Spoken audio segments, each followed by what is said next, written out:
میں نے ایک حدیث شریف پڑھی، آپ کو اس کا خلاصہ بتا دوں. 2 گناہ ہیں جن کی پکڑ اللہ دنیا میں کرتا ہے. ایک قطع رحمی، رحم کے رشتے نہیں توڑنے. وصل الارحام، جو بندہ قطع رحمی کرتا ہے نا بھائی کے ساتھ، بہن کے ساتھ، بات بات پہ قطع رحمی، میرا تیرا مرن جین ختم ہے، میرا تیرا کوئی تعلق نہیں ہے. فرمایا قطع رحمی کرنے والے پر اللہ دنیا پہ وبال نازل کرتا ہے. اور دوسرا فرمایا عقوق الوالدین، جو ماں باپ کی نافرمانی کرتا ہے نا، جب تک وہ اس کی سزا اور عذاب اور وبال چکھے گا نہیں، اس وقت تک اس بندے پر موت نہیں آئے گی.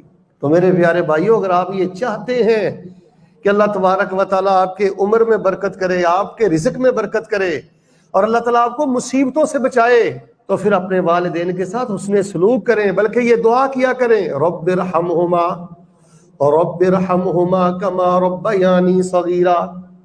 اے میرے اللہ، میرے ماں باپ جیسے میرا لحاظ کرتے رہے، میرا خیال کرتے رہے، میری پرورش کرتے رہے، مجھے پالتے رہے، اللہ جیسے مجھ پہ نرمیاں کرتے رہے، میرے ماں باپ پہ اسی طرح نرمی فرما.